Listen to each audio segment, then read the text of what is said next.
minus 5, minus 4, minus 3, minus 2, X minus 1. Fire. Lights out, everybody.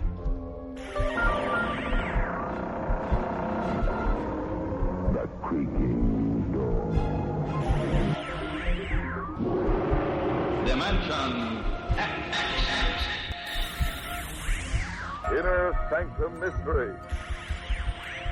X minus 1. Dark fantasy.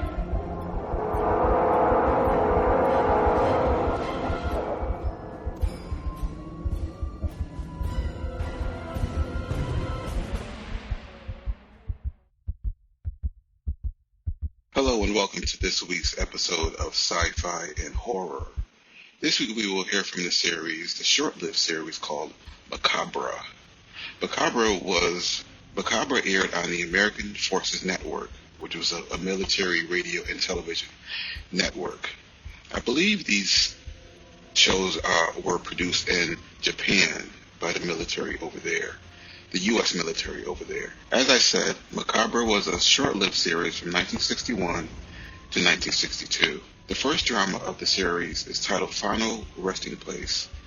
It is about a groom who is buried alive for $500 so that he can pay off his car. His wife tries to dig him out, and then he eventually wakes up from a hypnotic state after being buried alive. He panics, and it goes on from there. This episode aired November 13th, 1961.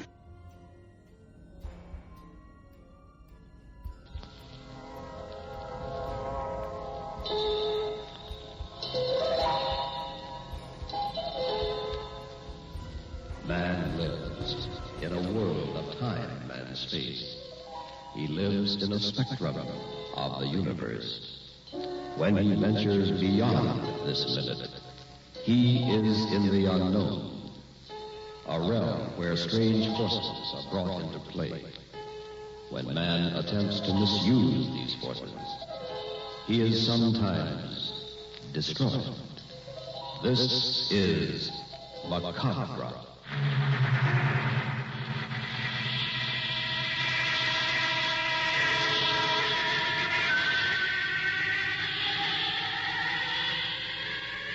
The Far East Network presents, in special performance, Macabre. Tonight's story, Final Resting Place.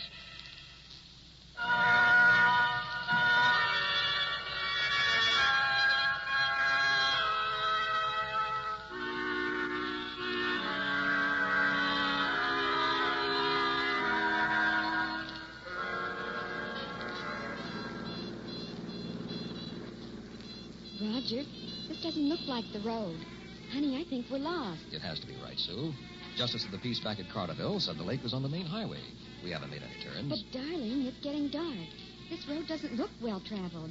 I really think we made a wrong turn somewhere. Mrs. Kent, your husband solemnly promises to deliver his bride of a few hours safely and surely to Honeymoon Lodge on Mirror Lake.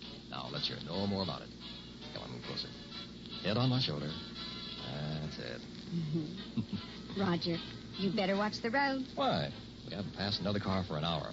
Relax, Sue. It's a fine way to start a married life of bliss. Look, there's a sign. Can you make it out? Yeah. Randolph, 5 miles. Are we supposed to go this way? Sure. What'd I tell you? It's only 50 miles farther. Randolph is our halfway point. But this country road, how can they call a lonely trail like this a highway?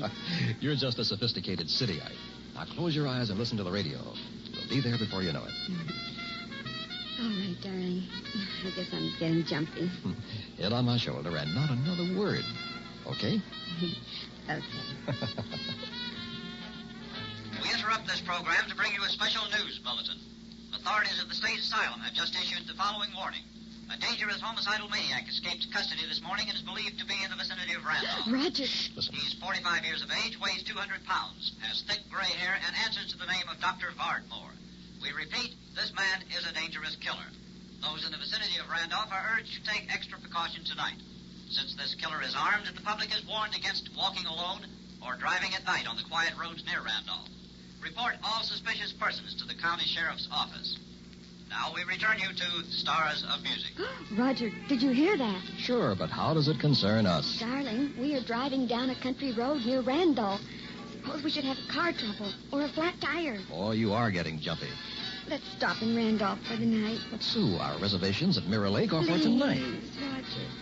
I have the strangest feeling. If we don't stop at Randolph, we'll never reach Mirror Lake.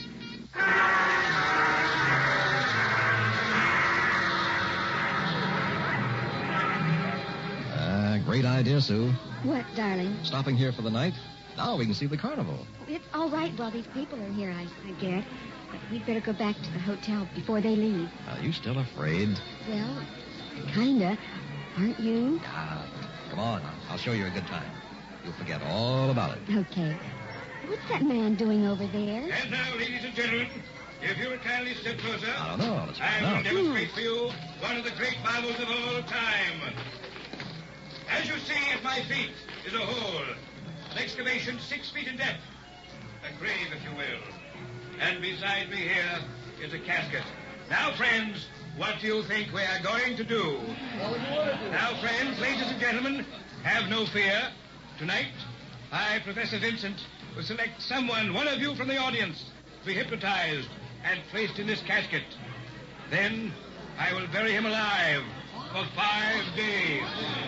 If he's not buried that long, he ain't gonna wind up much alive. Just a moment, please. 5 days at $100 a day. Now, what do you say? Who wants to make $500? There is absolutely no danger. A shaft will be sunk so that we can see your head. You'll get plenty of light and air. Food will be lowered to you. Nothing to it at all. Who'll be the first volunteer? You got as popular as an undertaker, pal. Come now, ladies and gentlemen. Under hypnosis, believe me, 5 days will seem like an hour. The easiest $500 you've ever made. Who will volunteer? How about you, my bumpkin comedian friend? No, sirree. Last year I took sick with pneumonia. Thought sure I'd end up in one of them boxes. Did you recover? It's hard to tell from looking at you. You, sir, what is your name? Roger, he's pointing at you. I don't think I'd be interested. Who are you, sir? Roger Kent. Roger Kent. Does $500 interest you? Well, sure, but, Good. Good, you'll make a fine subject. Now, wait a minute. And, Roger, who is the young lady with you? My wife, Sue. Oh? And what do you say, Mrs. Kent?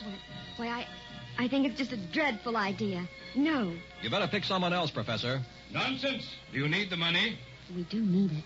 But not this way, Roger. It's awful. $500 would pay off the car. We still have 10 days left for our honeymoon, Sue. Well, how about it, friends? Don't let him tempt you. I don't like that man. It is a lot of money for only 5 days. We can't wait all night. What do you say? I don't know. Say no, Roger. Speak up. Yes or no? I'd hate to turn it down. You're not going to be buried in that terrible coffin. Tell him no. Go ahead, pal. We got a first-class cemetery. All right, everyone. Roger and Sue, time's up. Tell you what I'll do. Think it over. If you decide to go through with it, come back after a couple of hours when the carnival is closed for the night. I'll be waiting for you in my trailer. Oh, Roger, he wants you. I'm afraid of that man. Don't forget, I'll wait up for you until you decide one way or the other. Roger Kent will hold the grave open for you.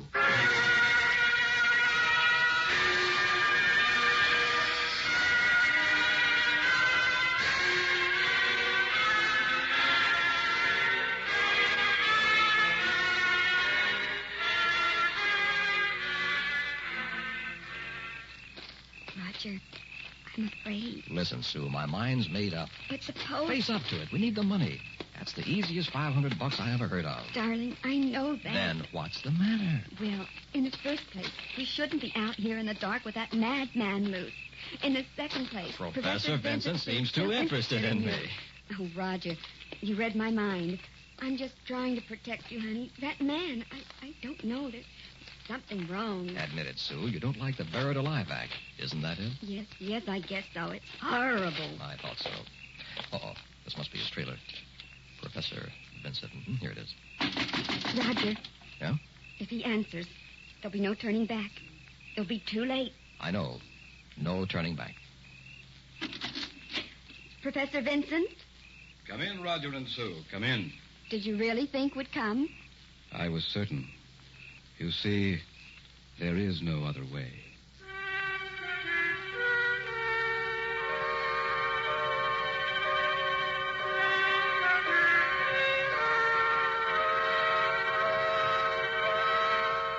When I count 3, Roger, you will be asleep.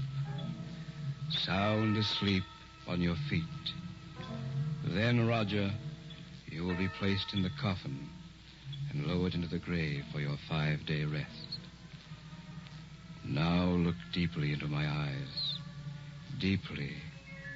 Inhale and look deeply into my eyes.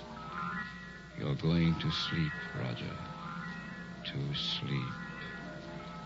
You can no longer move your arms. They hang helpless at your side. Sleep, Roger. Close your eyes and sleep. 1, 2. Your eyes are closed. And now you are powerless to open them. You are 3. Asleep. Ladies and gentlemen, we are ready to place Roger Kent in the casket. Whom among you in the audience will help me? I will, Professor. All right, my friend, step right up here now. Here, help me raise the lid of this coffin. Now, give me his feet and we'll put him in. Careful. He's a big man. There. He's in. God, heavy as a rock. Just like a dead man. Yes, now, close the lid. Close it. Now we're ready to lower into the grave. You see, the casket is supported over the open hole by 2 chains. If you'll flip that switch the same time I flip this one, Mr. Kent will be gently deposited in his grave. This one? Yes. There it goes.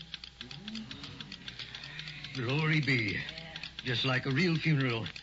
Reminds me of the time we buried my grandpappy. Ladies and gentlemen, in just a few moments, the coffin will lie at the bottom of the grave. We will then place an air shaft down to Mr. Kent's head so that he will be able to breathe. And all of you will be able to see him at 25 cents apiece. I don't know. I just don't know. Thank you, friend. You've done your work now. Will you kindly leave? Thank you. You are witnessing the marvel of the age. A human being being buried alive. The casket has stopped. Will another volunteer from the audience help me position the air shaft? How about me? Fine. Step up here, friend, if you please. You picked the right one this time, Governor. So? I used to work in a funeral parlor. Handled the stiffs. Yes, now, just pick up that end of the metal shaft, please. Easy does it now. Down over the round opening on the casket lid. Careful now. There. Thank you very much, my friend. Neat, very neat. Okay, Governor. What next? The shovel. The hole must be covered up. Oh, sure. And that is it, ladies and gentlemen. You have just seen demonstrated the marvel of the age.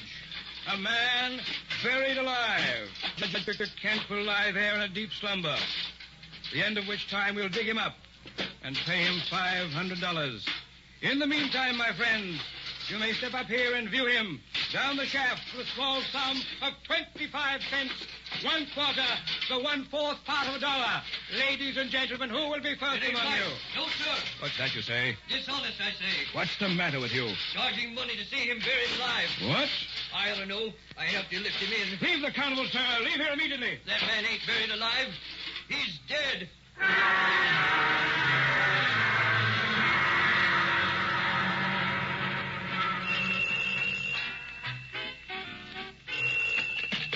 Hello? Hello, Mrs. Kent. This is Professor Vincent. I got your message. First chance I've had to call you. Oh, Professor, I'm so glad you did. What's on your mind? How is Roger? I keep telling you he's all right. Now you must stop this nonsense. Well, it's been 3 days since he was buried, and he just lies there so still. Oh, if I could only talk to him. Mrs. Kent. I called down to him, but he never moves or opens his eyes. And after all this time, I know something is wrong. Roger wouldn't let me worry like this. He'd at least look up and smile, if he could. How many times must I repeat he is hypnotized? We interrupt this program for a special news bulletin. Oh, just a moment, Professor. The radio... Sheriff's office has just confirmed the whereabouts of the homicidal maniac who escaped from the state asylum 3 days ago. This dangerous killer who calls himself Dr. Vardmore is now known to be in the immediate vicinity of Randolph. Everyone is cautioned against walking alone on the streets after dark. If you plan to attend the carnival, kindly do so with friends, and leave the carnival in the company of others. Report all suspicious persons. We return you now to your regular program. Did you hear that on the radio? Yes, I did. Oh, Professor, I'm terribly afraid. I don't want Roger alone down there with this madman, Lou. Please, Professor, dig Roger up tonight. Mrs. Kent, we made a bargain, a business proposition. Kindly stay in your hotel room and rest. This is the 3rd day. The day after tomorrow, it will be all over for Roger and for you.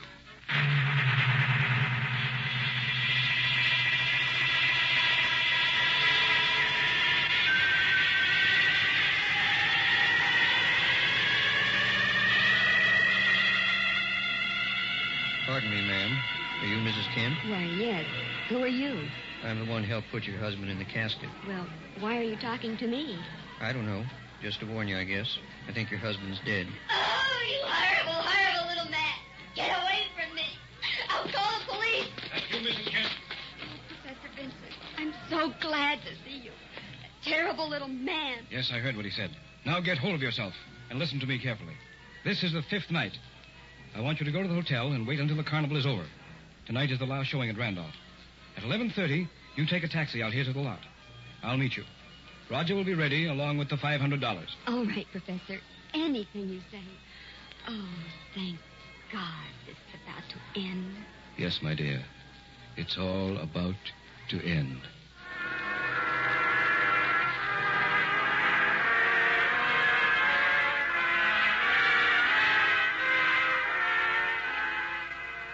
Are you going out, Miss Kent? Yes, clerk. And here's the key to my room. Thank you. I don't think it's wise, though. I mean, you're going out alone. It's after 11 and mighty dark tonight. The police haven't caught the killer yet? No. Funny thing, too. Looks like he'll have to leave a fresh trail. You know, kill somebody so they'll have more to go on. Now, why don't you take someone with you? Oh, I'll be all right. I'm meeting Professor Vincent at the carnival lot. This is the night they released my husband. I see. Do you know the professor? Oh, yes, I do. Well, he's the one who hypnotized Mr. Kent. No. Professor Vincent didn't. What? Professor got sick 5 days ago. Got sick? Well, then who was Professor Vincent at the carnival? I don't know. Somebody who took his place, I guess.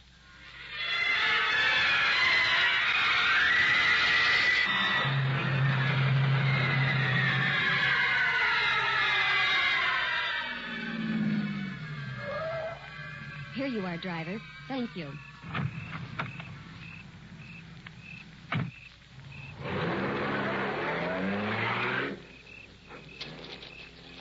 Professor Vincent, it's so dark. Where are you? I'm sure the carnival was on this vacant lot, but now there's nothing. Just a few old papers blowing in the wind. Oh, why did I let that cab leave? No light in sight. Those trees around the lot. What if the killer were hiding there? Oh, the place Roger was buried. It was in this direction. This way. Maybe I can find it. And Graham will be thought when he dug him up and filled the hole. Must be right around here. Oh, where is it? Oh, what's this? A mount? Ah! No. Oh, they can't do that. They went away and left you buried. Oh, Roger. I'll get you out, honey. Oh, my darling, I'll help you. I'll dig.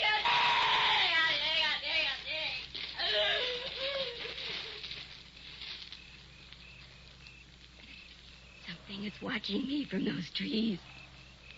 I saw it move. I couldn't get out of here. I'll be back, Roger. There's no night filling station 5 blocks away. Maybe I can make it there. Oh, it moved again. There is someone out there. Roger? Is that you? No, it's coming after me. It's too big for Roger. I don't know what it is. It's gaining on me. I can't let it catch me. No! Mrs. Kent, calm yourself, please. Who are you? Don't you know? I'm Professor Vincent. I was waiting for you. Now, come with me to my trailer. No, you're not Professor Vincent. So, you guessed. Who are you? There's nothing to be alarmed about. You're in safe hands at last. I am Victor. Dr. Victor Vardmore.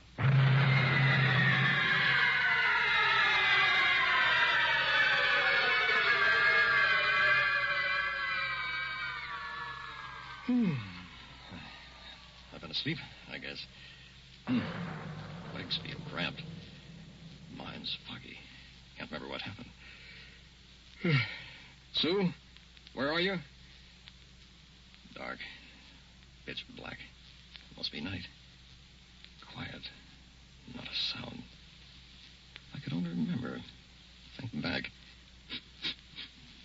Smells damp, like fresh earth. Where am I?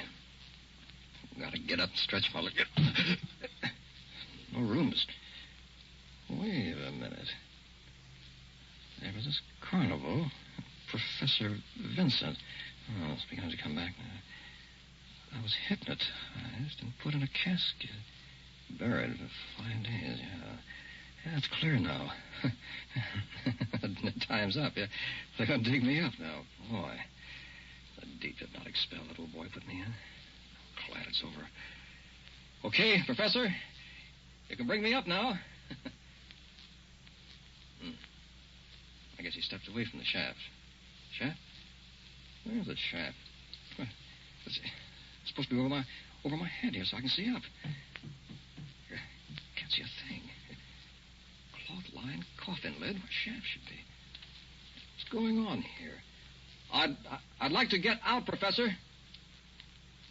Possible they went away and left me buried alive? Oh, no. Professor! Sue! Help! I'm buried alive! Good Lord. Help! Gotta get out. Help me, somebody! Don't leave me down here to die! Help! Push harder! More! No use. Won't budge. Help!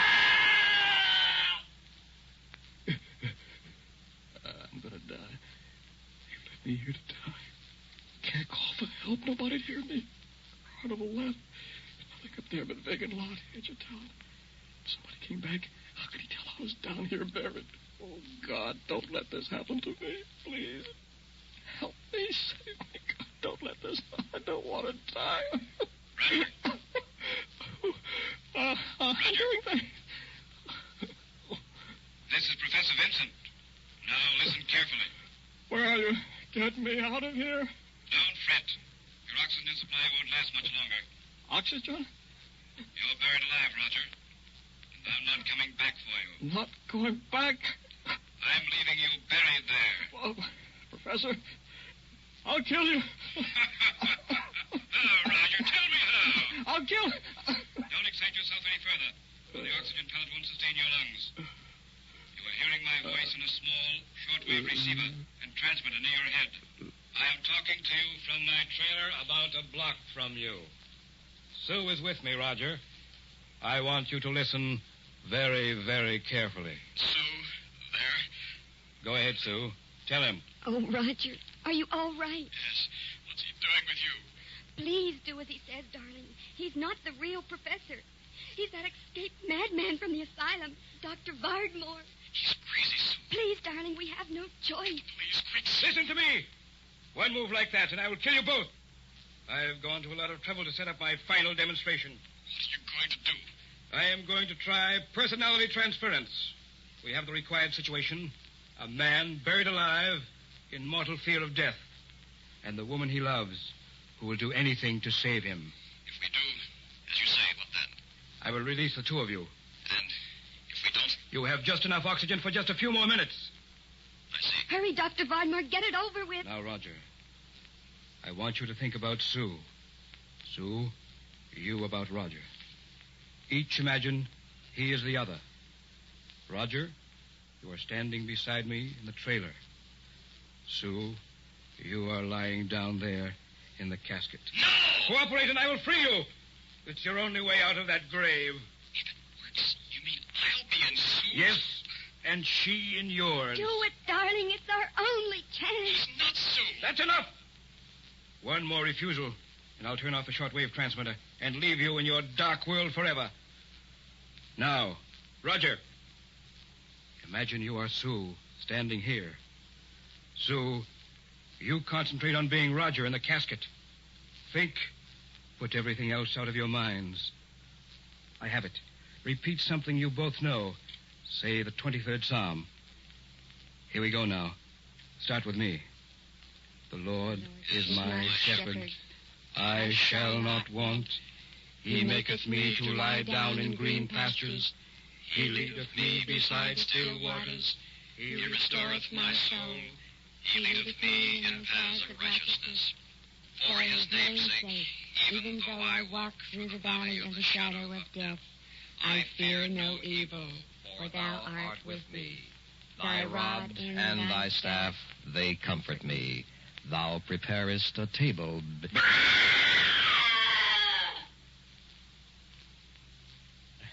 Roger, Sue, help me! Don't leave me down here! The oxygen, it's going! Take me! Quickly, take me up! I'm dying! No,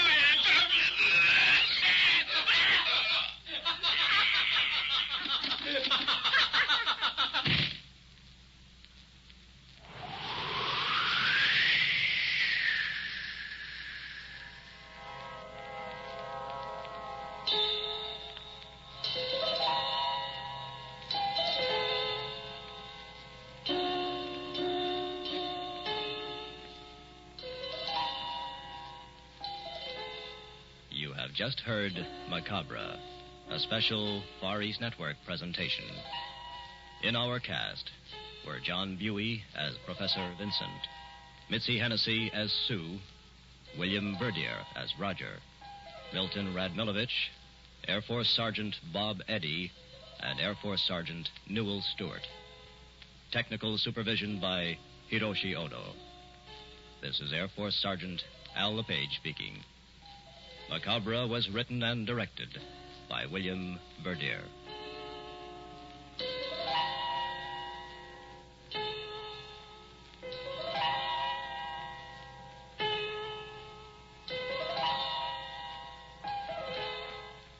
Macabre comes to you each week at this time through the worldwide facilities of the United States Armed Forces Radio and Television Service.